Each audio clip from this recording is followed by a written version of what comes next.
सो हे hello what's up everybody, मेरा नाम है शुभी और आप लोग देख रहे हो लेट्स पढ़ो का यूट्यूब चैनल। इधर मैं आप हम सब लोग मिलकर पढ़ाई लिखाई करने वाले हैं क्लास 8 के कुछ सब्जेक्ट्स के सारे चैप्टर्स की, मतलब ऑलमोस्ट हर चैप्टर की। तो ठीक है, आप लोग रेडी रहना, अपनी कुर्सी की पेटी बांधना और मैं आपको बता देती हूँ कि चैनल पे और क्या क्या होने वाला है, किस तरह से होने वाला है, क्या वर्किंग रहेगी, सारे माइंड मैप क्लियर कर देते हैं।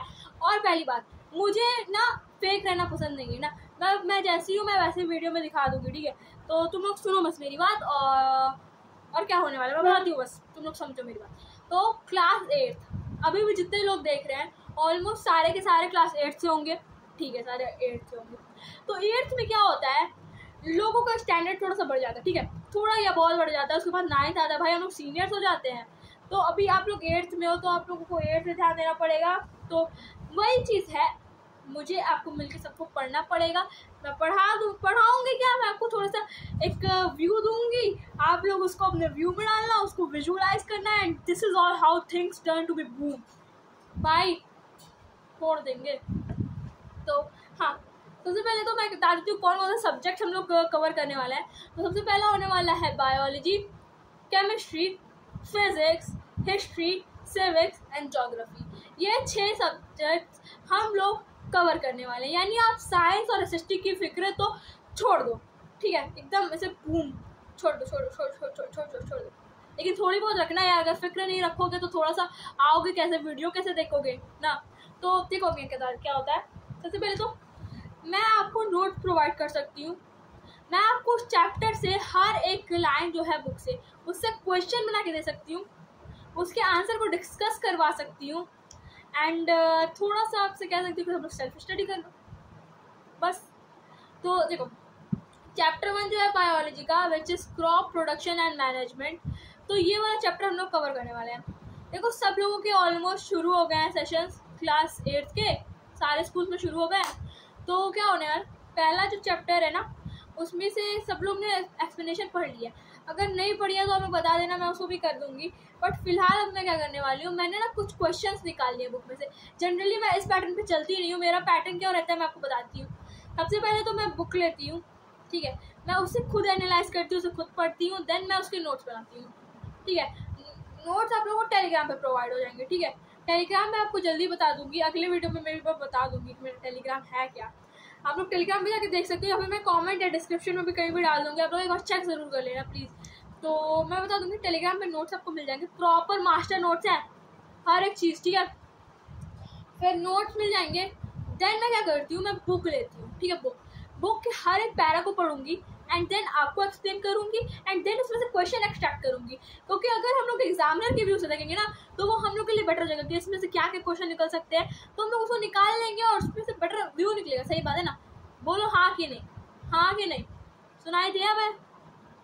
हाँ चलो, हाँ बोल दिया मैंने सुन लिया। ठीक है, मैंने सुन लिया। आपको अगर साइंस पढ़ा रहे हो, कैसे साइंस है ये, कैसे सुनाई दे रहा है भाई?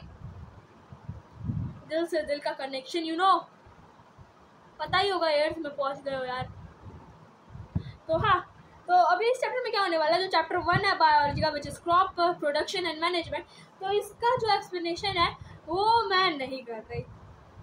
आई एम सॉरी अगर आपको थोड़ा ऑफेंडिव लग रहा है, बट वो मैं नहीं कर रही। ठीक है, मैंने सारे उसमें से बुक्स में से क्वेश्चन निकाल लिए, हर एक के पैरा में से। तो वो क्वेश्चन मैं आपको बताऊंगी एंड अभी हम लोग उसके आंसर लिखेंगे। ठीक है, मैं बोलूँगी, मैं डिक्टेट करूँगी, आप लोग लिखना उसको। ठीक है, हम लोग बहुत सारी मज़े के साथ इसका सब खत्म कर देंगे। ज़्यादा टाइम लगेगा, 1 घंटे का लेक्चर होगा, नहीं तो आधे घंटे में ख़त्म कर दूँगी मैं। मेरे को ज़्यादा खींचना नहीं पसंद किसी चीज़ को। अब देखो, मेरे पास क्वेश्चन है 50 क्वेश्चन निकाल दिए मैंने चैप्टर से। अब लोग समझ लो, मैं बहुत नोट्स के निकालती हूँ क्वेश्चन। ठीक है, जितने नोट्स के कोई बच्चों के बारे में जुए नहीं निकलते हैं ना, उस तरह से मैं निकाल लेती हूँ। तो हाँ, तो मैं क्वेश्चन बोलूँगी, देन हम लोग उसका आंसर लिखेंगे। ठीक है, तो अगर आप लोग ने बुक नहीं भी पढ़ी है तो यहाँ से सारे क्वेश्चन के आंसर आपको जैसे से पता चलेंगे, आपको लगेगा कि हाँ इस पैरा में ये हो सकता है, हाँ इस पैरा में ये हो सकता है, इस पैरा से ये क्वेश्चन निकलेंगे।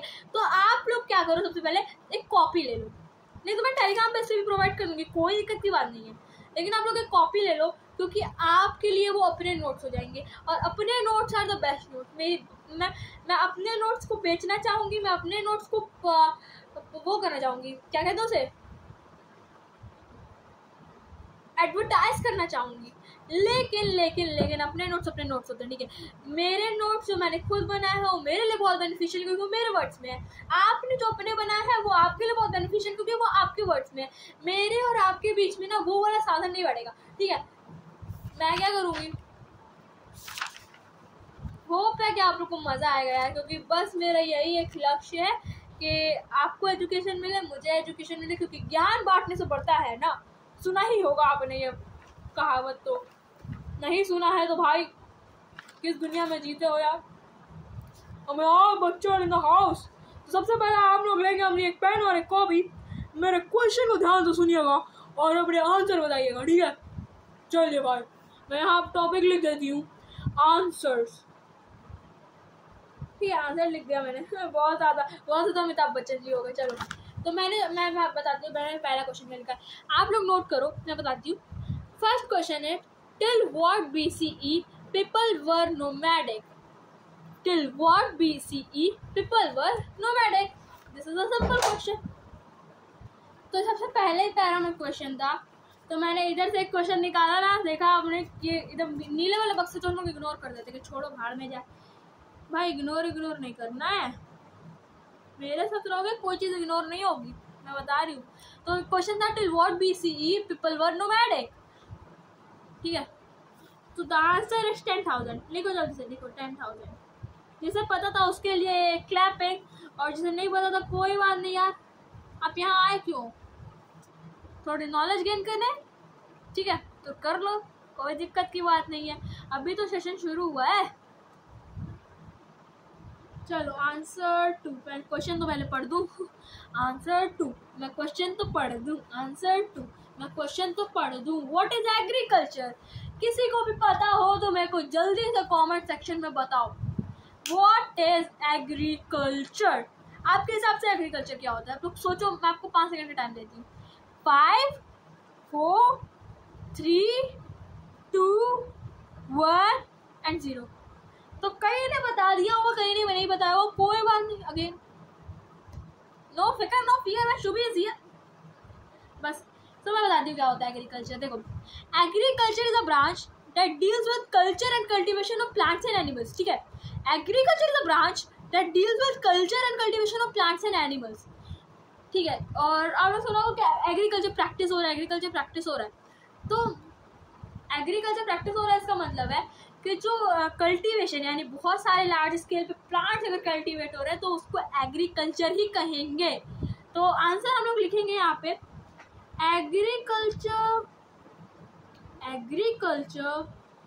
Is a branch that deals with culture and cultivation of plants and animals. Simple. Answer number 3। तो हम लोग क्वेश्चन भी पढ़ेंगे जी। What are crops? बताइए क्रॉप्स क्या होते हैं? ये सबसे बेसिक क्वेश्चन है इस चैप्टर में से, व्हाट आर क्रॉप्स, क्योंकि इस चैप्टर का नाम ही है क्रॉप्स प्रोडक्शन एंड मैनेजमेंट। तो आप बताओ कि क्रॉप्स होते क्या हैं? आपके सबसे क्या होता है? हिंदी इंग्लिश जिस वर्ड में बोलना है बोलो। चलो सुनती हूँ, सुनूंगी कैसे, इमेजिन करती हूँ कि आप क्या बोल रहे होगे। आप बोल रहे होगे कि खेत होते हैं, मतलब जो इमेजिन कर रहा होगा मैं बता रही हूँ उसका। तो आपको जब मैं बोलूँगी क्रॉप्स तो आप क्या सोचोगे कि खेत है, उधर क्रॉप्स हो गया, वही सरसों के खेत में बहुत सारे उगे रहते हैं ना, कितना सुंदर लगता है वो। शाहरुख खान याद आ जाता है, DDLJ वाला। तो आप वही सोचते होगे, बट मैं बताती हूँ क्रॉप्स होते क्या है। When same kind of plant, ठीक है, एक ही तरह का प्लांट, जैसे राइस है तो पूरे में rice. When same kind of plant is grown at large scale at a same place, ठीक है। जब सेम तरह का प्लांट लार्ज स्केल पे एक ही जगह पे उगता है तो उसको क्रॉप्स कहते हैं। तो आंसर क्या लिखेंगे? When same kind of plant लिखना मेरे दोस्त, क्रॉप मत लिख देना, क्योंकि क्रॉप ही तो बता रहे हो, तो क्रॉप ही लिख दो दोनों बीच में। इधर लिखोगे कि what is your name, my name is my, कोई सेंस है इस बात का? When same kind of plant is grown at large scale at a same place, it is known as crops. When same kind of plant is grown at large scale at a same place, it is known as crop. ठीक है, चलो question number 4। शायरी नहीं बनी यार, मेरे को याद ही नहीं आ रही, कोई शायरी याद आ रही है तो बताओ यार। What are two broad cropping pattern that can be identified? Cropping method, 2 major cropping method बताओ जो कि आइडेंटिफाई हो सकते हैं। तो आप सबको पता होगा कि नहीं भी पता होगा तो आपको बताने के लिए मैं हूं ना मैं, क्यों चिंता कर रहे हो? अभी कोई सोचते हो कि मेरा तार छोड़ दिया मतलब होता है थोड़ा ना अजीब हरकतें करना, तो उसको तार छोड़ना कहते हैं। एक नया आपको टर्म मैंने सिखाया, बस इस टर्म को एग्जाम में मत लिख के आ जाना, ठीक है? कि मैम अगर आपको तार छोड़ा होगा तो आप मेरे मार्क्स काट दोगे। मैम भी लाइक नहीं, मैं तो अब नहीं काटूंगी, ये सब काम नहीं करते भाई, ठीक है? तो मैं तो बोला है what are the 2 broad category in which cropping is defined. आप क्वेश्चन लिख रहे हो? What are 2 broad categories in which cropping is identified. ठीक है, तो सबसे पहला होता है रबी, दूसरा होता है खरीफ या रबी, दोनों आप ऐसे इसको इधर भी कर सकते हो, इसको इधर भी कर सकते हो, इसको इधर भी कर सकते हो, कोई दिक्कत की बात नहीं है। बस महीना मत बदल लेना यार, तुम महीना बदलने लगते हो। मतलब भाई मेरा बर्थडे अगर मान लो जून में पड़ रहा है तो आप उसको अगस्त में तो डाल नहीं सकते, और चलो अगस्त में डाल दिया। कुछ लोग कहेंगे दिसंबर, भाई जून में कड़कती धड़कती गर्मी, दिसंबर में कड़कती धड़कती सर्दी, कैसे तुम कह रहे हो? किस बेसिस पे कह रहे हो? नहीं है कोई बेसिस ना, तो उसी बेसिस पे मैं कह रही हूँ कि क्रॉपिंग में 2 ही कैटेगरी में डिफाइंड है, आप महीना चेंज नहीं कर सकते हो। थोड़ा जुनून से भरे रहो भाई, इतना बाइसेप बना के। तो हाँ, सबसे पहला है, लिख लो खरीफ क्रॉप्स। मैं आपको बताती हूँ कि क्या होते हैं आगे, पर अभी आप लिखो खरीफ क्रॉप्स, दूसरा रबी क्रॉप्स। मज़ा आ रहा है ना? बोलो हाँ, बोलो हाँ। तो क्वेश्चन नंबर 4 का आंसर है खरीफ क्रॉप्स, रबी क्रॉप्स। अरे भाई क्वेश्चन नंबर 5 क्या है? What are kharif crops. तो अब मैं इसीलिए कहती कि मैं नहीं बताऊंगी कि क्या होता है, मैं अभी आगे बताऊंगी, तो अभी मेरी बात सुनो। ऐसे कान में ऐसे ईयरबड वगैरह से साफ कर लो, जब कान आपके चमकने लगे तो आप यहाँ के बैठो और मेरी बातें सुनो नहीं, उसे समझो, उसे उतारो, उसके नोट्स बनाओ, उसे रिवाइज करो। दिस इज द ओनली फंडा, ठीक है? दिस इज द ओनली फंडा। खरीफ क्रॉप्स देखो, जून से, ठीक है मेरी बात सुन लो, जून से सितंबर के महीने में, कभी भी देखते हो ना कि जून एंड में बारिश होने लगती है हल्की, फिर आपके समर वेकेशन तभी खत्म होते हैं ना। तो जून में आखिर में क्या होने लगती है? बारिश सीजन शुरू हो जाए, रेनी सीजन शुरू होता है, और वो सितंबर तक रहता है। तो जून टू सितंबर when there is rainy season, ठीक है, तब खरीफ क्रॉप्स ग्रो किए जाते हैं। क्योंकि ये जो क्रॉप्स होते हैं इनको पानी की बहुत नीड होती है, और अगर आप गर्मी में या सर्दी में उगाओगे तो उसको पानी की कमी की वजह से वो मर जाएगा, और ऐसा तो होने नहीं देंगे, ठीक है? तो इसीलिए खरीफ क्रॉप्स, आप इसकी डेफिनेशन लिखो। Kharif crops are the crops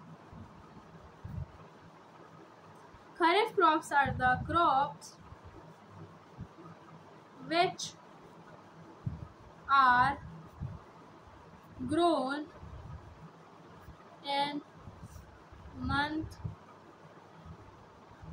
of June to September, i.e. in rainy season. Example आगे पूछा होगा तो एग्जाम्पल लिखने की जरूरत नहीं है, ठीक है। लेकिन अगर ये 3 मार्क्स के क्वेश्चन में आता तो आप लोग लिख देना, आप लोग ये भी बता देना, जैसे लिख देना kharif crops are the crops which are grown in month of June to September because they need water for their growth, ठीक है। because they need water for their I they grow in rainy season. Example soybean, ठीक है, soybean देख लो, paddy देख लो, rice देख लो, ये सब खरीफ season में उगते हैं, ठीक है। क्वेश्चन नंबर 6 देखते हैं। क्या है, give some example of kharif crops. तो मैं पहला कह दे रही हूँ सोयाबीन, दूसरा कह दे रही हूँ paddy, etcetera etcetera etcetera etcetera.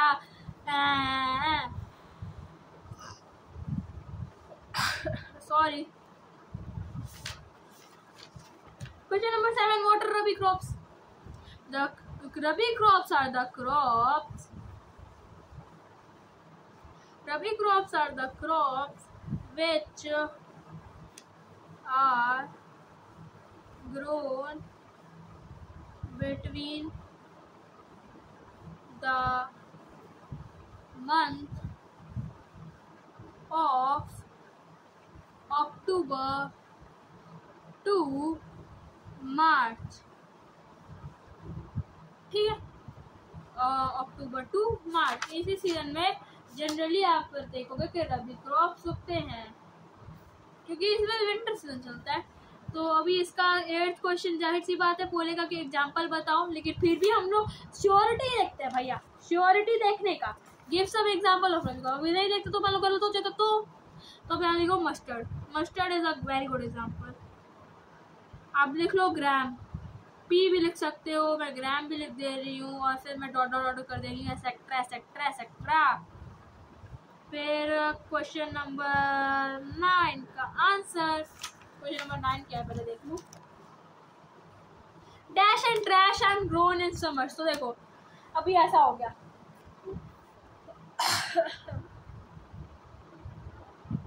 अभी आप कहोगे कि कुछ वेजिटेबल्स होते हैं, कुछ पल्सेस होते हैं जो आप देखोगे ना कि पूरे साल भर बिकते हैं। कैसे बिकते हैं भाई? सबका देखो सब्जी है वो मर जाएगी, वो फ्रेश नहीं रहेगी अगर हम उसको साल भर इसको प्रिजर्व करेंगे। तो इसीलिए कुछ चीज़ होती है जो साल भर उगती है, जैसे आलू, या कोई स्पेसिफिक सीजन नहीं है, ये साल भर उगती है। लेकिन मेनली आप इसको समर में कल्टीवेट करते हो, तो सिर्फ खरीफ और रबी नहीं होता। देखो यहाँ पे है जून टू सितंबर, अक्टूबर टू मार्च। तो मार्च के बाद से 2 महीना बच रहा है, अप्रैल और मई। तो इधर क्या उगता है भाई?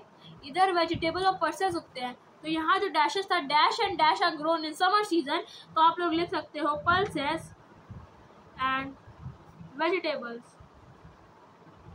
वेजिटेबल्स लाइक पोटैटो, अनियन, ठीक है। Pulses and vegetables are grown in summer season.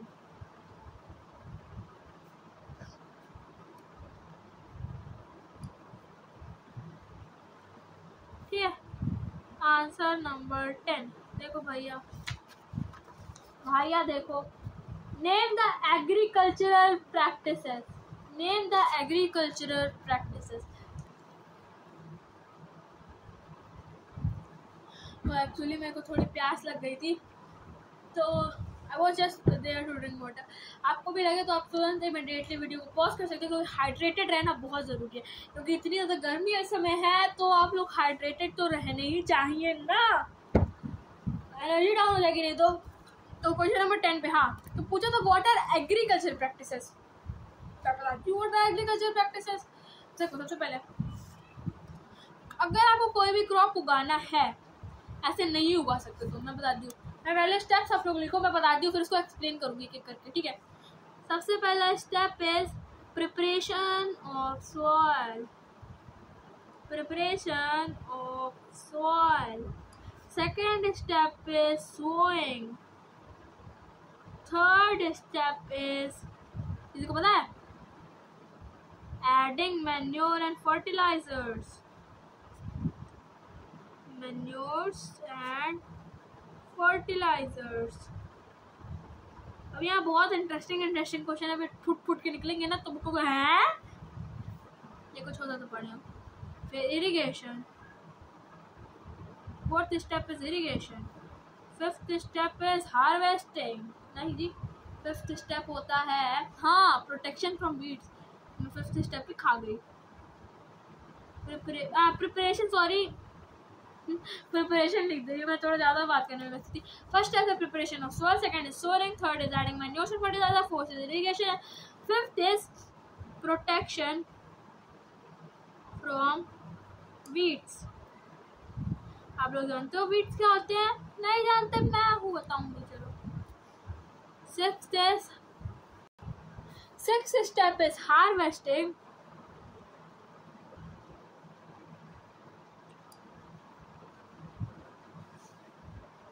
Seventh step is storage. ठीक है, अब मैं आपको बताऊंगी इसका मतलब क्या होता है। सबसे पहले सॉइल है उसे प्रिपेयर करते हैं फार्मर्स। कैसे प्रिपेयर करते हैं? चलो जी ये बहुत बड़ा टॉपिक है, मैं बताती हूँ उसे, बहुत टाइम लग जाएगा, थोड़ा सा 5 मिनट इसको दे दो। ठीक है बताती हूँ। तो प्रिपरेशन ऑफ सॉइल क्या होता है? सबसे पहले फार्मर्स पानी डालते हैं पूरे सॉइल पे, जिससे कि थोड़ा सा बहुत ऊपर का लेयर है ना, जो बहुत गंदगी उस पर लगी रहती है वो मिट जाती है, पानी बहा ले जाता है तो वो निकल जाता है। फिर क्या होता है, फार्मर्स क्या करते हैं, आपने देखा होगा प्लो यानी हल देखा होगा, नहीं तो हो देखा होगा, नहीं तो आपने देखा होगा ट्रैक्टर्स चल रहे हैं ऐसे, ट्रैक्टर्स चलते हैं ना, ट्रैक्टर्स जा रहे हैं, तो ट्रैक्टर्स का क्या काम होता है, ये ना ऊपर से ना थोड़ा सा हटा देते हैं, मिट्टी हटा देते हैं, फिर फार्मर्स फिर उसको उल्टा भी चलाते हैं।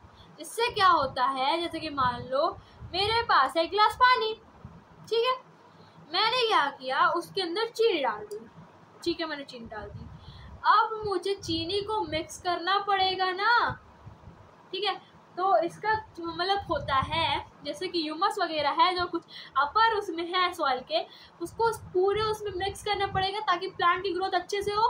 तो उसको पूरे उसमें मिक्स करने के लिए लोग हल से थोड़ा सा निकालते हैं, देन उसको दोबारा से सेट करते हैं और अपने आप हो जाता है, खैर मिट्टी अपने आप हो जाती है, और उसको हल्का सा लूज कर देते हैं, और जब लूज करते हैं तो एयर स्पेस अच्छा बढ़ जाता है, जिससे कि प्लांट अच्छे से ब्रीथ कर पाएंगे, पानी अच्छे से आएंगे, मिनरल अच्छे से आएंगे, न्यूट्रिएंट्स अच्छे से आएंगे, और जैसे अच्छे से आएंगे प्लांट की ग्रोथ तो बढ़ेगी, ठीक है, तो ऐसा ही होगा। और ना मैं इस समय क्या करते हैं, कुछ फार्मर्स ना थोड़े मैन्योर भी डाल देते हैं ताकि कि वो अच्छे से सॉइल में मिक्स हो सके। फिर सेकंड स्टेप है सोइंग। सोइंग मतलब क्या होता है, देखो सोइंग के कुछ मेथड्स होते हैं, जैसे पहला आप लोग देख लो ब्रॉडकास्टिंग करते हैं। ब्रॉडकास्टिंग मतलब फेंक दो, बूम बूम ब्रॉडकास्टिंग। अभी मैं ब्रॉडकास्टिंग आगे एक पूरा क्वेश्चन इसके बारे में बताती हूँ, उसके बारे में। ब्रॉडकास्टिंग है तो कर सकते हैं, नहीं तो ये लोग ट्रेडिशनल मेथड यानी उसमें एक पाइप होती है, उसमें 200-400 सीड डालते हैं और फिर ऐसे वो सीड ना ड्रॉप करते हुए चलता है। जब ड्रॉप करते हुए चलता है ना तो वो सॉइल में अपने आप अंदर चला जाता है और फिर वो प्लांट ग्रोथ होती है। आजकल ट्रक्स यूज हो रहे हैं, ट्रैक्टर्स, ड्रिलर्स यूज हो रहे हैं, ब्रूम ब्रूम करके जाते हैं, ब्रूम ब्रूम, बुलेट तो नहीं है खैर, ब्रूम ब्रूम करके जाते हैं और ब्रूम ब्रूम सारा वो सीड्स निकलते हैं और ब्रूम ब्रूम पेड़ उगते हैं। जैसे ब्रूम ब्रूम पेड़ उगते हैं वैसे ही फार्मर हैप्पी होके ब्रूम ब्रूम काट पढ़ाई करता है, और काट पढ़ाई करके ब्रूम ब्रूम उसको स्टोर करता है और ब्रूम ब्रूम वो बेच देता है। ब्रूम ब्रूम बेचता है तो ब्रूम ब्रूम खरीदता है, ब्रूम ब्रूम पकाता है, ब्रूम ब्रूम खाते हैं। This is how things turn to be good. समझ जाओ यार, बहुत अच्छी प्यारी सी साइंस है। चलो third step, adding manures and fertiliser. तो अभी आपसे मैं पूछूं मैन्योर्स एंड फर्टिलाइजर्स क्या होते हैं, तो they are substance which provide nutrients to plants, ठीक है, न्यूट्रिएंट्स प्रोवाइड करते हैं। ऐसा तो बहुत एक अभी मैं बताती हूँ कि ये खाना पीना देते हैं, न्यूट्रिएंट्स देते हैं प्लांट्स को, सॉइल में डाल देते हैं जिससे कि रूट है उसको सब करने तो दे देता है। फिर इरीगेशन, पानी भी तो पिलाओगे ना, पानी भी तो पिलाओगे ना। फोटोसिंथेसिस के लिए हमने सुना है कि उसको क्या चाहिए होता है हम लोगों को, फोटोसिंथेसिस प्लांट को क्या चाहिए होता है, सनलाइट या वाटर, ठीक है, तो वाटर मिल गई, वाटर तो चाहिए, तो वाटर डाल दिया, सनलाइट आ ही रही है, और एयर तो भैया उधर चला मैं उधर चला, जाने कहाँ मैं किधर चला, फिसलती नहीं है ये, फिसलती नहीं है, एयर वेरी स्ट्रॉन्ग ब्रो। चलो fifth step which is protection from weeds. तो वीड्स क्या होते हैं ना, घास फूस देखे होगे, तो उसको अब मैं आगे बहुत अच्छे से एक्सप्लेन करूँगी, तुम उसकी चिंता छोड़ो, बस मैं बता दी हूँ कि प्रोटेक्शन ऑफ वीड मतलब जो ये सब घास फूस है उनसे बचाते हैं, यानी उसको निकालते हैं, वीड्स को निकालते हैं। तो वो मतलब वो करते हैं, स्टेप करते हैं, उसके बाद इरिगेशन के बाद ये करते हैं, उसके बाद हार्वेस्ट करते हैं, उसके बाद मस्त पोंगल बनाते हैं, बैसाखी बनाते हैं। ओनम मेरे को नहीं पता किस लिए मनाई जाती है, मेरे को नहीं पता, to be very very very honest. Lohri मनाते हैं लोग एकदम फाजी बल्ले बल्ले और शावा शावा ओए बल्ले बल्ले और शावा शावा ओए, ऐसे ऐसे नाचते भी हैं। भंगड़ा पाले आजा आजा, भंगड़ा पाले आजा आजा। हार्वेस्ट करने के बाद स्टोर करते हैं, ठीक है। स्टोरेज का भी थोड़ा सा अपना सीन है, तो सीन को हम लोग आगे समझते हैं, बट अभी हम लोग इस बात को करते हैं, ठीक है। क्वेश्चन नंबर 10 हो गया। क्वेश्चन नंबर 10 को ज़्यादा लंबा टाइम ले लिया, कोई दिक्कत की बात नहीं है यार। टाइम कहाँ भागा जा रहा है, भागा तो जा रहा है, वैसे भागा तो जा रहा है, वैसे मैं झूठ कैसे ही बोलूँ, झूठ बोलना पाप है, नदी किनारे सांप है। किसने सुना है, किसी ने सुना है ये कथा, कहावत, कथा कह रही हूँ मैं। चलो, why turning and losing the soil is very important. Turning and losing the soil is very important so that the nutrients in the soil can be divided properly in all parts of it. The adequate air space can be made. तो हम लोग इसका answer लिखेंगे, turning of soil is important because नहीं होता, because होता है, because because so that nutrients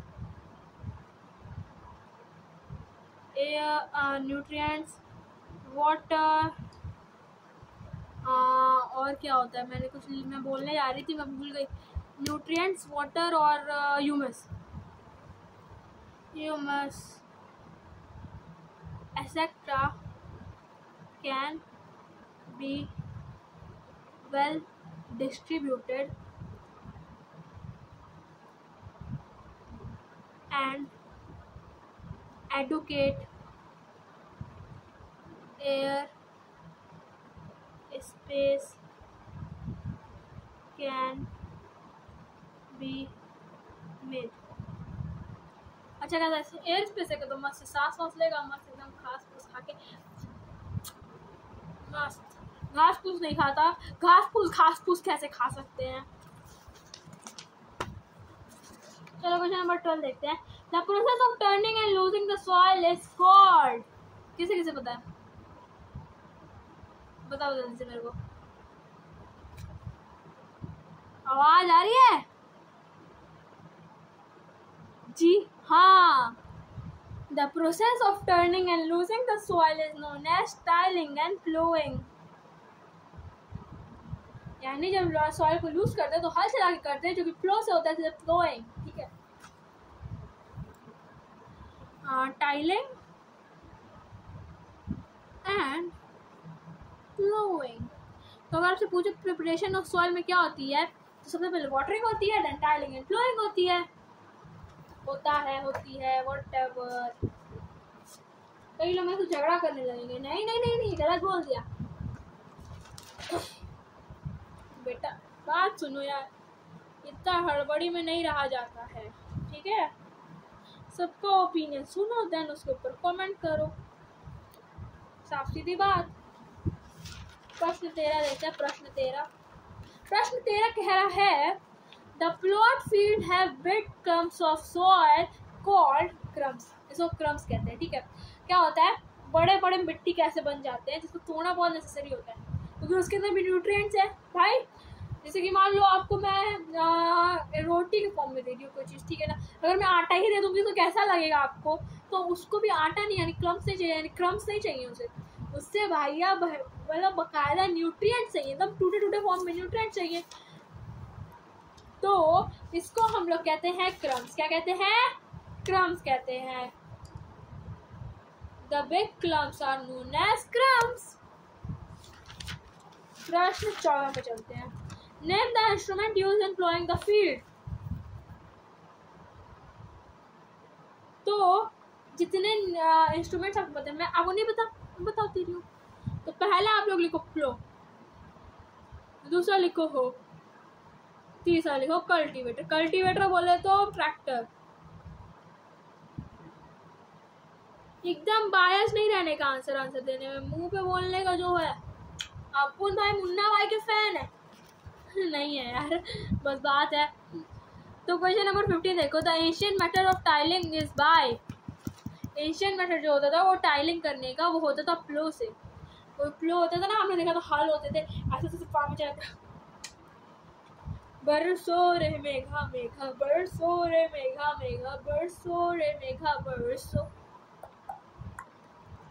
So the traditional method was flow. ठीक है, क्वेश्चन नंबर 16 देखते हैं। Flow are generally driven by dash और dash। तो flow are generally driven by, आपने देखा होगा कि भैंस नहीं होती है यार, वो क्या होती है, बैल होती है, बैल यानी access. It is generally driven by oxes और अदर एनिमल्स। कभी कभी घोड़े हाथी भी देख लोगे, जो मजाक गधे होते हैं शायद, मेरे को नहीं पता, हो सकता भैंस भी चलवाने लगे हो। जैसे अब कोई नहीं चलवाता, सब ट्रैक्टर यूज करते हैं भाई। किसान है, किसान है तो अब देखो क्वेश्चन नंबर, हम लोग क्वेश्चन नंबर 16 कर दिए। Plough was generally driven by oxes और अदर एनिमल्स। तब क्वेश्चन नंबर 17 देखो, व्हाट इज प्लो शेयर। आपको पता है प्लो शेयर क्या होता है? नहीं पता? मैं बताती हूँ। Ploughshare is a part of plough made up of iron made triangular strip. देखा होगा कि हल के आगे रहता है, जिससे मेन खुजाई होती है। तो ploughshare is a part of plough which is made up of iron shaped triangular strip. Iron shaped. तो क्या होता है, आप लोग मेरे साथ बोलेंगे 3, 2, 1 go. Ploughshare is a part of plough which is made up of iron made triangular strip. ठीक है, ploughshare is a part of plough which is made up of iron made triangular strip. Question number 18 17 तो करे। तो अब पूछे what is plough shaft. Plough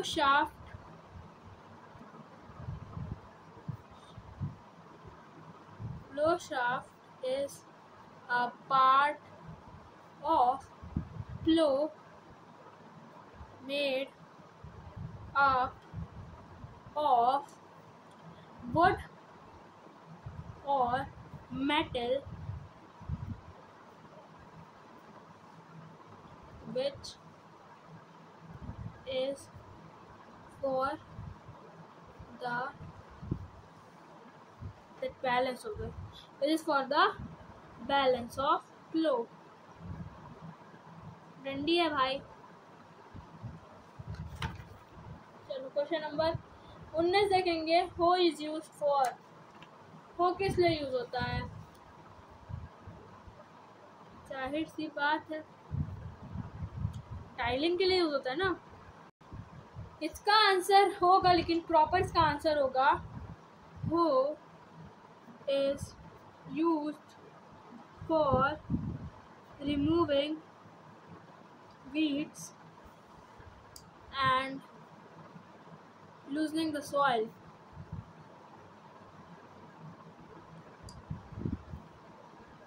Hoe is used for removing the weeds and loosening the soil. Hoe is used for removing the weeds and loosening the soil. Star mark करो इस question को, भूल जाता है इंसान। और एक क्वेश्चन ये था ना, 3 स्टार में दे देती हूँ। हाँ, 2 words category, question number 4। Then अपना क्वेश्चन था 10। कुछ क्वेश्चन है तबाही है। तो plough is use for removing weeds and loosening the soil. Plough is use for removing weeds and losing the soil. Very good, very good, very good. Question number 20 देखते हैं. बस 30 क्वेश्चन और है इसके बाद. क्वेश्चन नंबर 20 देखो. Nowadays plowing is done by cultivator. Simple answer. Explanation है ना, इससे थोड़ा टाइम लग रहा है पर कोई दिक्कत की बात नहीं है. 21. Question number 21. What are the factors that should be taken care by sowing the seed? तो आपको सीड के क्या फैक्टर्स की केयर करनी चाहिए जब आप सीड सो कर रहे हो. आप नहीं, फार्मर सो कर रहे हो. सबसे पहला क्वालिटी ऑफ सीड, ये आप ध्यान में रखना. क्वालिटी ऑफ सीड, अगर आप सीड सेलेक्ट कर रहे हो तो quality of seed by sowing. Quality of seed, high yield and disease free. Disease free, ठीक है. तो क्या है, केयर करना मुझे quality of seed, high yield and disease free. ठीक है. क्वेश्चन नंबर 21 खत्म हो गया है. अब क्वेश्चन नंबर 22 पे आएंगे. Question number 22. Name a method of selecting good seed and separating damaged one. तो ये कहना क्या जा रहा है क्वेश्चन कि आप क्या मेथड यूज कर सकते हो जिससे आपको पता चले कि ये सीड अच्छा है, ये सीड बुरा है. ठीक है. अब आप देख के तो परख नहीं पाओगे बहुत अच्छे से. तो मैं करो, take a bowl of water, pour the seeds into it.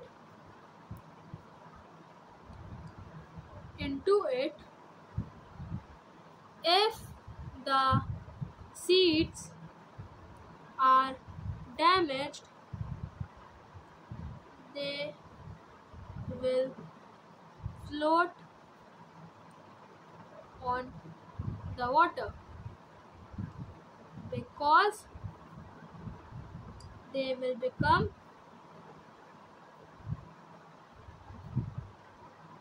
hollow from inside.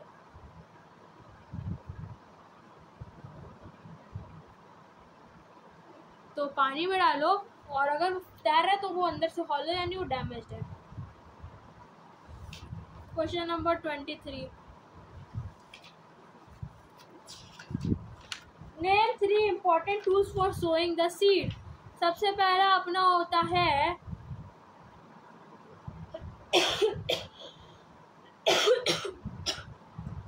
sorry I'm really very sorry. सबसे पहला वाला जो मेथड होता है वो होता है ब्रॉडकास्टिंग. ठीक है. छोटा अगर फील्ड है तो आप ब्रॉडकास्टिंग कर सकते हो. ब्रॉडकास्टिंग से पहले आप अपना ट्रेडिशनल लिख लो. ट्रेडिशनल मेथड जिसमें वो 2 सीट पीछे डालते हैं और वो नीचे गिरता है. Second is broadcasting and third is drillers.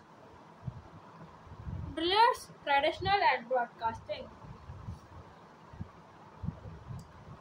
Question number 24 आइए देखते हैं.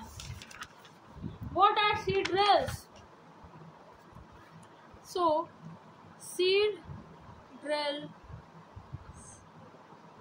drills are the machines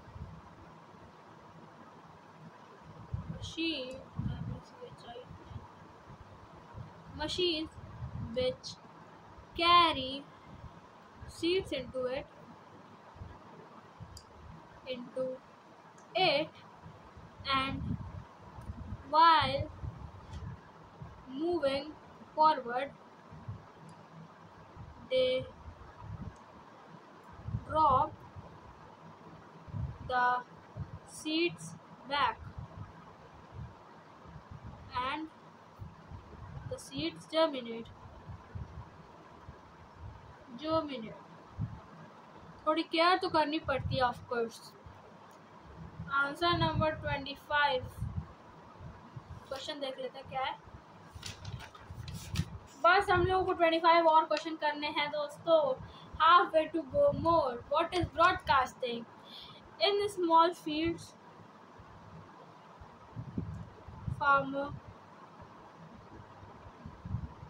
farmers hold good amount of seed in their fist and throw it on ground and seeds germinate. अगर सीड जर्मिनेट हो जाता है ऐसे मुट्ठी में लेकर फेंक देते हैं और रिलैक्स करते हैं, थोड़ा थोड़ा ड्रॉप करके जाते हैं।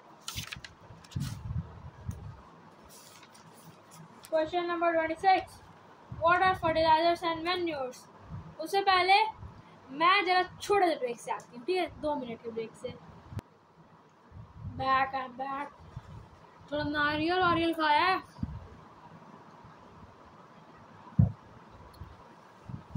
होप है कि आप लोग भी ब्रेक पे आ गए होंगे, नहीं आया तो अभी जाओ और ब्रेक से आओ, ठीक है। थोड़ा ब्रेक ले लो फिर आओ, ठीक है। जैसे कंटिन्यूअसली थोड़ा पढ़ा नहीं जाता, थोड़ा ब्रेक ले लेके पढ़ा जाता, ठीक है, ताकि मज़ा बना रहे मेरी चाह। चलो कैसे हो जाएंगे, तो हम लोग क्वेश्चन नंबर 25 कर लिया, हम लोग क्वेश्चन नंबर 26 पे।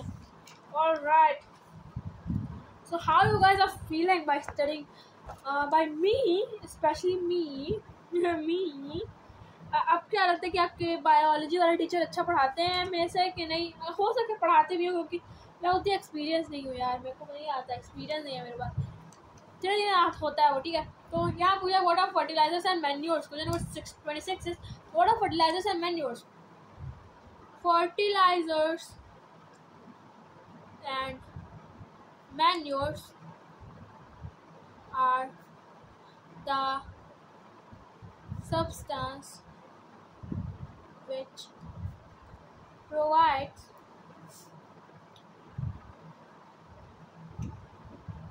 nutrients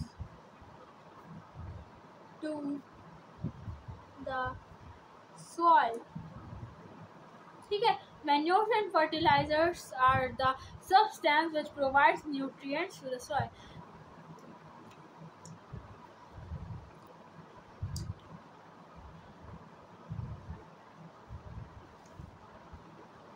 चलिए क्वेश्चन नंबर 27 देखते हैं। What results of weak plant? What results of weak plant? तो देखो, मैन्योर्स की कमी, ठीक है, खाने की कमी, न्यूट्रिएंट्स की कमी, लॉस ऑफ मैन्योर्स,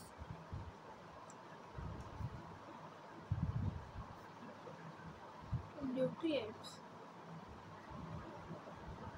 बस एक टाइम का आंसर था, loss of nutrients and manures. This is what the answer was.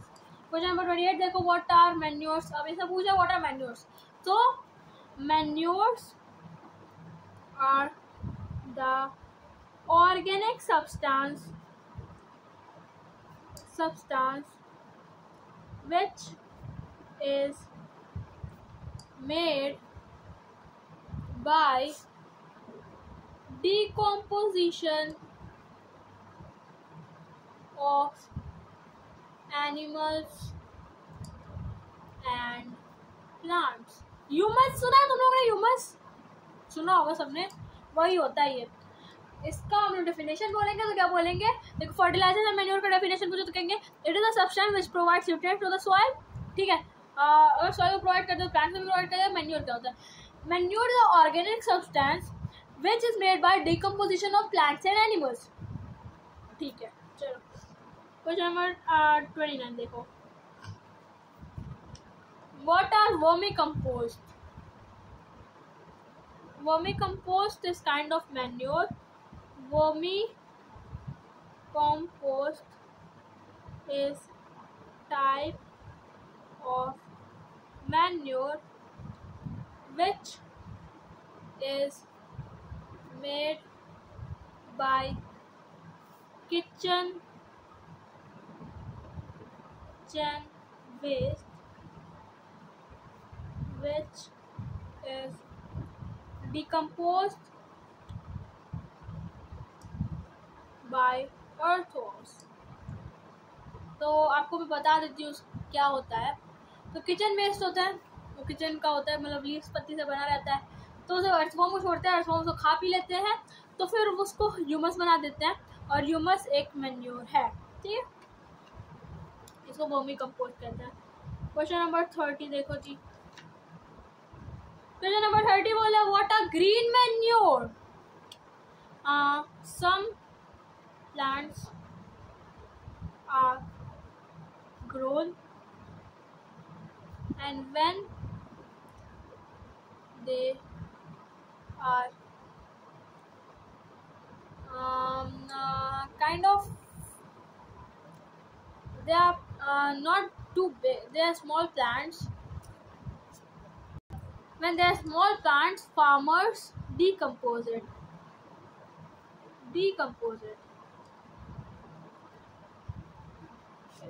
It becomes a manure. ये वर्मी कंपोस्ट ना अर्थवॉर्म की वजह से होता है, किचन वेस्ट लोग खाते हैं। और ग्रीन प्लांट ना ग्रीन प्लांट की वजह ग्रीन मैन्योर ना ग्रीन प्लांट की वजह से होता है। जब वो उसको मैन्योर जब उसको डिकम्पोज कराया जाता है फार्मर्स द्वारा तो वो मैन्योर बन जाता है। क्वेश्चन नंबर 31 देखो 31 what is difference between manure and fertiliser. लिखो जी, डिवीजन होगा मैन्योर फर्टिलाइजर। आप लोग बता देना, मैं टेलीग्राम पे से दे दूँगी, ठीक है। तुम लोग प्लीज़ मेरे को बता देंगे तुम लोग चाहिए कि नहीं। अगर चाहिए होगा तो मैं सब तुरंत उसी दिन प्रोवाइड करूँगी, कोई दिक्कत की बात नहीं है, ठीक है। आप लोग साथ दो, मैं भी आपका साथ दूँगी। तो मैन्योर का पहला क्या होता है, इट इज़ ऑर्गेनिक, ठीक है। फर्टिलाइजर्स आर इनऑर्गेनिक, सरप्राइजिंग, ठीक है। फर्टिलाइजर्स आर इनऑर्गेनिक, मैं समझाती हूँ क्या है ये actually. Fertilisers are inorganic, manures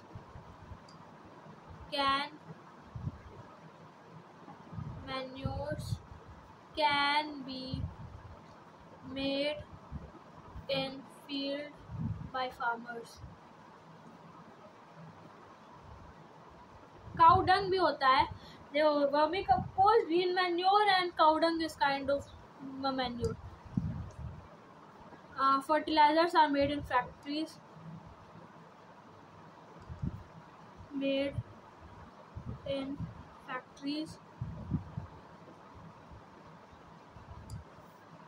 Manure provides humus to soil.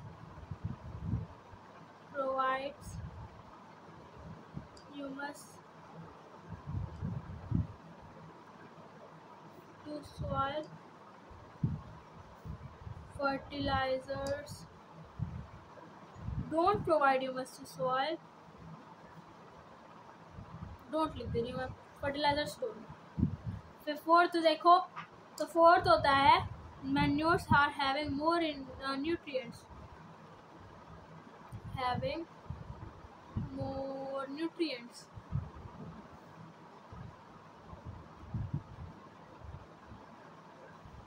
fertilizers are having less,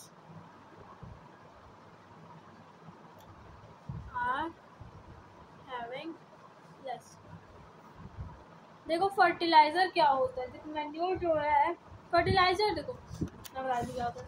fertiliser जो होता है ना, ये ना इनऑर्गेनिक भी नहीं होता, जैसे देखो काम आता है एक तरह से, जैसे कि आप छोले भटूरे खा रहे हो तो मैदे का बना होता है।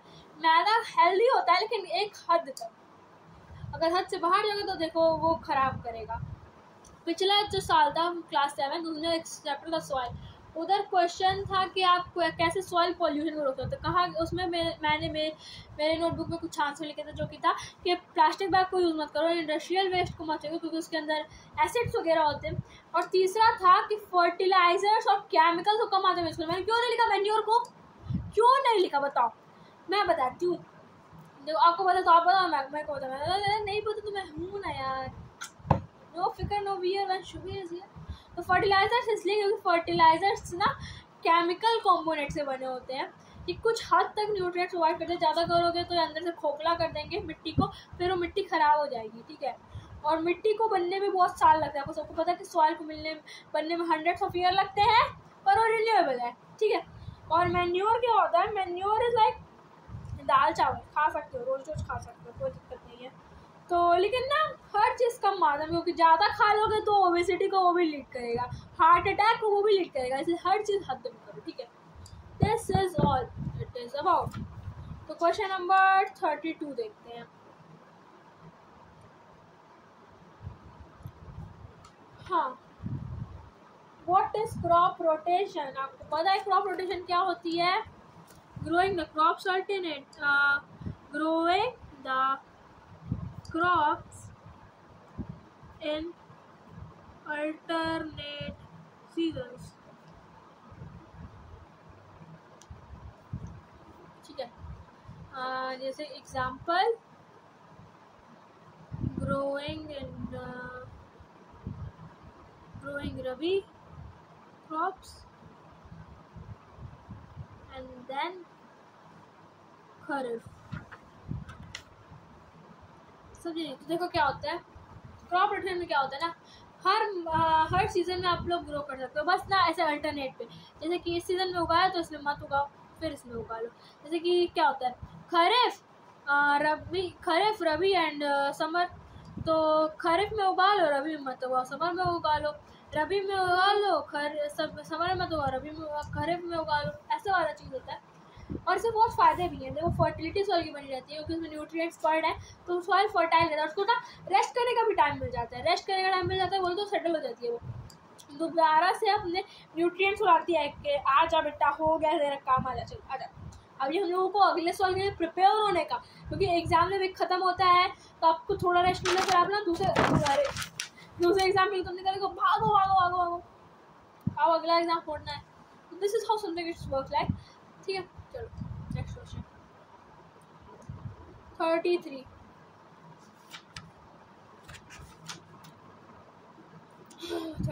तो किया है, ओहो मैंने 32 बोल के 33 कर दिया, तो चलो 32 कर लेते हैं, नीचे कोई दिक्कत की बात नहीं है। 32 वाला है नेम सम फर्टिलाइजर्स, तो आप लिख लो NPK,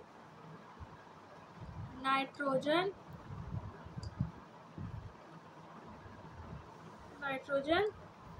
phosphorus,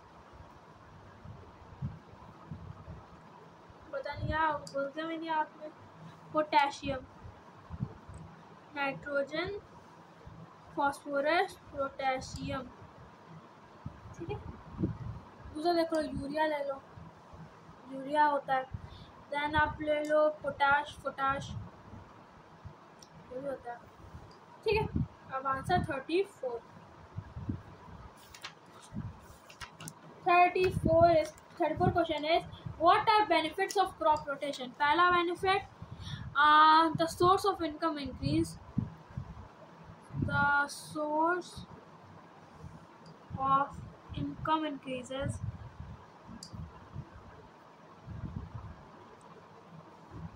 fertility of soil is maintained। जब ज़्यादा दिन के लिए छोड़ दोगे ना तो ज़मीन बंजर हो जाती है, इस वजह से ना अगर उसको यूज़ करते रहोगे थोड़े थोड़े दिन पे तो अच्छी रहेगी। Sorry. And bad bacteria and weeds are destroyed,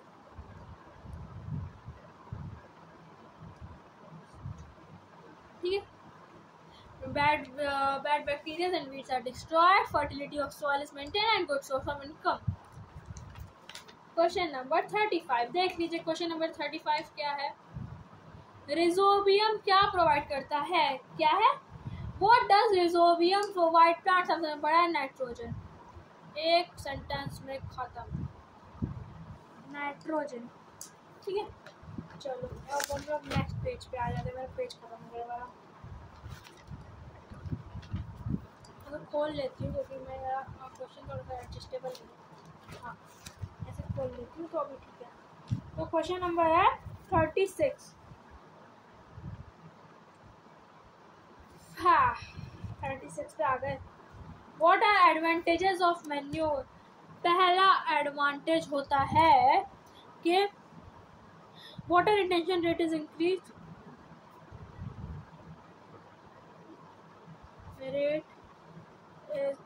increased.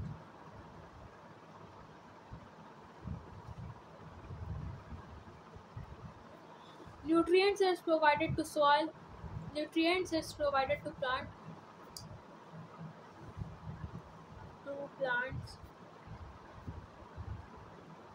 तीसरा है कि वाटर रिटेंशन हो गया, ये हो गया एयर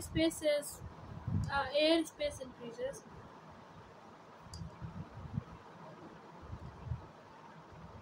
और क्या है, रुको मैं देख लेती हूँ जरा, मैं अच्छे आंसर देना चाहती हूँ तो मैं देख लूँ. It is organic. सबसे पहली बात तो यही होनी चाहिए थी, इट इज़ ऑर्गेनिक. यही मैंने नहीं लिखा. It is organic. Water retention it is increase. Nutrients is provided. और एक और क्या लिखा है, air space increase. It increases the texture of the soil. बस, it increases texture of soil. क्या करता है, it is organic. It increases the texture of soil. It is increases water retention rate. It increases air space and और क्या करता है, nutrients provide करता है. क्या, एक और दोबारा करेंगे. It is organic. It provides nutrients of soil. It increases water retention rate. It increases air space and क्या करता है, एक और क्या हम लोगों ने पढ़ा है, लास्ट वाला क्या था, टेक्सचर ऑफ द सॉइल. ठीक है, कोई बात नहीं. अगर थोड़ा नहीं याद हो रहा थोड़ा लिखो उसको. लिखोगे बार बार वो याद हो जाता है. मैं भी जरा एक बार लिख लेती हूँ ताकि मेरे को भूलाए ना आगे भी. रफ कॉपी उठाओ भाई. पेन है ना आपका? कलम दवात सबके पास है? नहीं है ना? मेरे पास भी नहीं कलम दवात है. मेरे पास है पेपर. मेरा पूजा होती है तो उधर कलम दवात लगता है, तो मैं लिख देती हूँ. तो इट इज़ ऑर्गेनिक. लिखो अभी, रफ कॉपी में लिख लो. It increases texture. याद हो गया तो कोई दिक्कत नहीं है. Texture of soil. Increases water retention rate.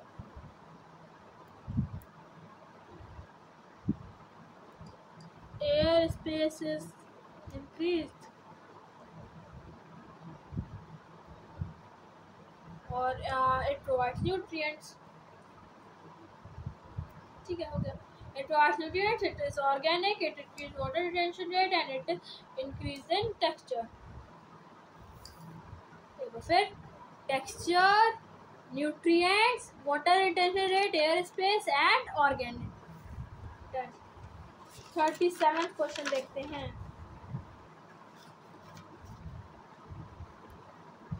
One shot खत्म करते हैं ना, तो कोई दिक्कत नहीं है. 2 पार्ट में नहीं, वन शॉट खत्म करेंगे. Plant contains nearly about 90% water. जैसे नहीं पता मैं बता दी हूँ, 90% वाटर होता है. What is irrigation? Providing water to plants for their proper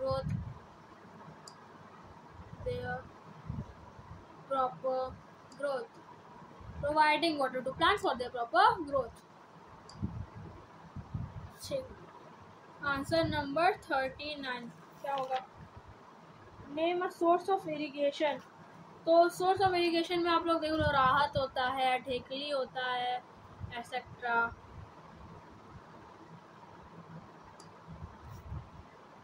ठीक है, बहुत होते हैं आप लोग. Name source of irrigation. ये वाला तो हो गया. हाँ, गिव एग्जांपल ऑफ ट्रेडिशनल इरिगेटर. अच्छा, राहत ढेकली नीचे होगा. राहत ढेकली. तो यहाँ पे क्वेश्चन है ना, नेम सोर्स ऑफ इरिगेशन. तो इसका होगा फर्स्ट ट्रेडिशनल, दूसरा होगा स्प्रिंकलर, तीसरा होगा ड्रिप इरिगेशन. क्या होगा? Drip irrigation. Drip irrigation, traditional और स्प्रिंकलर. यहाँ क्वेश्चन नंबर 40 है. तो ये ट्रेडिशनल में क्या क्या होता है? तो राहत ढेकली एक्सेट्रा. Answer number 41. बस 9 और इसको एक्सक्लूड कर दी 41 को. Which is a best technique of watering plant? Drip irrigation, क्योंकि इसमें वेस्ट नहीं होता बिल्कुल. ड्रिप इरिगेशन, इसमें पानी वेस्ट नहीं होता क्योंकि. Question number 42. The undesirable plants are called weeds. जिसकी बिल्कुल, हाँ तो मैं बता रही ना, वीड्स क्या होता है, जो प्लांट्स ना किसी काम के नहीं होते, बल्कि अगर उसको क्रॉप्स के बगल में रखोगे तो वो सनलाइट लेंगे, एयर लेंगे, वाटर लेंगे, जिससे कंपटीशन रहेगा क्रॉप्स का। और हो सकता है क्रॉप्स उतना बढ़िया ना हो जितना बढ़िया वीड निकल गया है। हमको तो वीड की जरूरत ही नहीं थी, वीड को हटाना है बेटा, वीड को हटाना है, तो इसलिए वीड्स आर अनडिजायरेबल प्लांट्स, ठीक है। तो इसी के साथ 1 घंटा हम लोग ने हिट कर लिया है। Congratulation. How farmers remove weeds, तो इसके बहुत सारे स्टेप्स हैं। सबसे पहला देख लो स्टबल बर्निंग, जो कि नहीं करनी चाहिए, बिल्कुल नहीं करनी चाहिए। मैं बता रही हूँ क्या होता है स्टबल बर्निंग। अब देखो कभी कभी जाते हो तो ना खेत जलते रहते हैं, जब रबी सीजन खत्म होता है, खरीफ सीजन खत्म होता है, जब समर सीजन खत्म होता है, तो खेत इसलिए जलाते हैं ना ताकि सारे वीड्स निकल जाए, बल्कि करना नहीं चाहिए। दूसरा हम लोग देख लो, यूज केमिकल्स लाइक 2,4-D, ठीक है, ये कर सकते हो, लिमिटेड क्वांटिटी में कर सकते हो। हैंड पिकिंग, हाथ से उठा लो, बहुत झंझट का काम है। Remove by preparation of soil,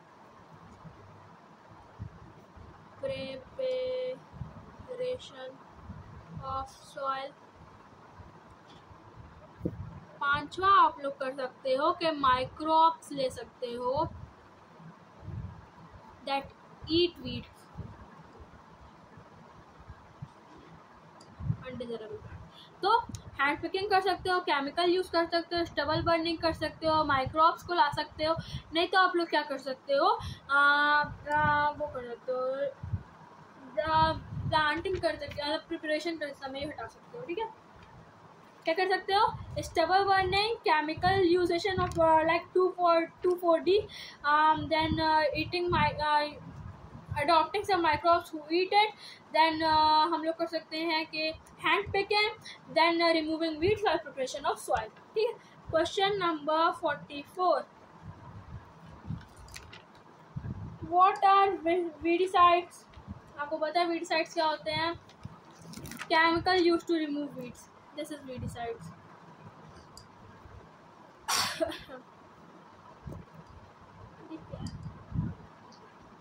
sorry, chemical used to remove weeds are known as weedicides। यहाँ पे कुछ क्वेश्चन थे, जैसे कि what are the difference between, what are manures, उस पर आप लोग तो मार्क लगा लो, स्टार मार्क कर लो। what is difference between manure and fertilizer, बहुत जरूरी क्वेश्चन है। what is crop rotation, alternate feeding, ये भी बहुत जरूरी है। बेनिफिट्स ऑफ मैन्योर, ये भी आते सकते। देखो मैं बताई थी क्या मैन्योर के बेनिफिट्स होते हैं। सबसे पहला बेनिफिट होता है कि it is organic, it increases water retention rate, provides nutrients, it increases water air space and क्या करता है, एक और भूल जा रही हूँ, एक आखिरी वाला क्या था जी, increases texture। चलो सब थोड़ा थोड़ा भूलते हैं, कोई दिक्कत की बात नहीं है, वो भी याद करूँगी। टेक्सचर इंक्रीज करता है, वाटर रिटेंशन रेट बढ़ाता है, it is organic, it increases air space and it provides nutrients, ठीक है। What are benefits of crop rotation मैंने बताया है, हाँ, तो वो आप करते हैं। सबसे पहले तो सोर्स ऑफ इनकम बढ़ा देते हैं, देन फर्टिलाइज रहते हैं आपकी ज़मीन, और तीसरा रहता है कि बैड बैक्टीरियाज और वीड्स ना अपने आप निकल जाते हैं। चलो आप लोग अब क्वेश्चन नंबर 43 का आंसर बताओ कि प्लांट्स मतलब फार्मर क्या क्या स्टेप निकालते हैं ताकि वो वीड्स को हटा सके। 5, 4, 3, 2, 1, 0। चलो मैं बता दी। फर्स्ट स्टेबल बर्निंग, जो कि नहीं करनी चाहिए। दूसरा हैंड पिकिंग। तीसरा कि जब प्रिपरेशन करो सॉरी तभी निकाल दो। चौथा केमिकल यूज करो 2,4-D। पांचवा माइक्रोब्स रखो जो कि ईट करते हो वीड को। चलो answer 45। Name the most commonly used weed 2,4-D weedicide. Weedicides are what? The chemicals used to remove weed.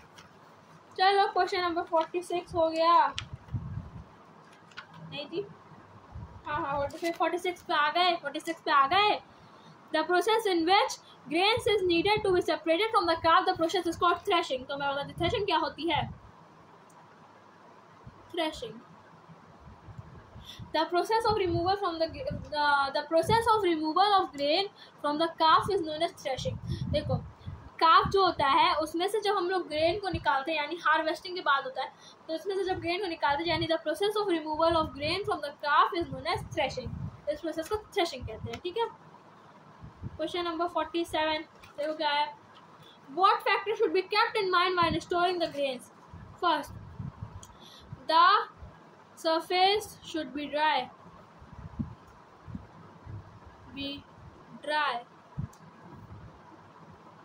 Room should be clean.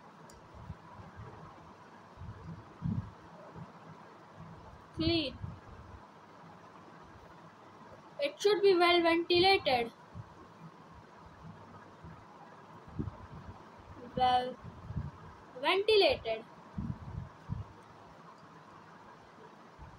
And fumigated. फ्यूमिगेटेड का मतलब नहीं पता होगा, मैं बता देती हूँ. फ्यूमिगेटेड क्या होता है? जब केमिकल्स यूज़ करते हैं ताकि उसकी स्टोरेज लाइफ को बढ़ाया जा सके, उसको फ्यूमिगेटेड कहते हैं. तो फ्यूमिगेट होना चाहिए, नहीं तो ख़राब हो जाएंगे. तो क्या होना चाहिए? सरफेस ड्राई होना चाहिए, फ्यूमिगेटेड होना चाहिए, वेल वेंटिलेटेड होना चाहिए और रूम क्लीन होना चाहिए. Question number 48. तो क्वेश्चन और है. कोई चलिए. Farmers store grain in jute bags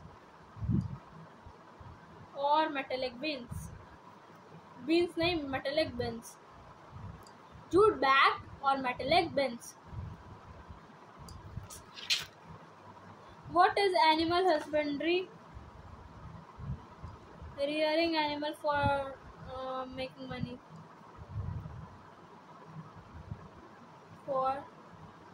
making money. And when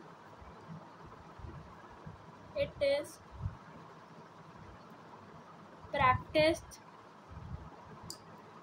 on large scale, it is called animal husbandry.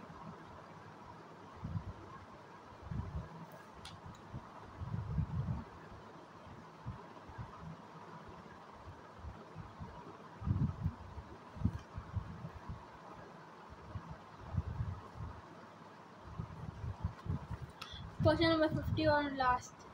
The cod liver oil from the fish is rich in vitamin D. Vitamin D में rich होता है. Code oil होता है, code oil. तो cod liver oil of the fish तो बहुत rich होता है विटामिन डी में. ठीक है. तो इसी के साथ हम लोगों का ये चैप्टर का सिलसिला लिखा झुका ख़त्म होता है. अगर आपको इसके नोट्स चाहिए, इसके क्वेश्चंस के आंसर, इसके क्वेश्चंस चाहिए, टेलीग्राम पे आपको चाहिए तो आप मेरे को कमेंट से बता सकते हो. तो मैं तुरंत टेलीग्राम बनाऊंगी, तुरंत आप पोस्ट कर दूंगी, आप लोगों को तुरंत शेयर करूंगी. नेक्स्ट चैप्टर में जल्दी लेके आऊँगी. तब तक के लिए good morning, good night, whatever the time you are watching it. Thank you for watching. Bye bye, see you soon.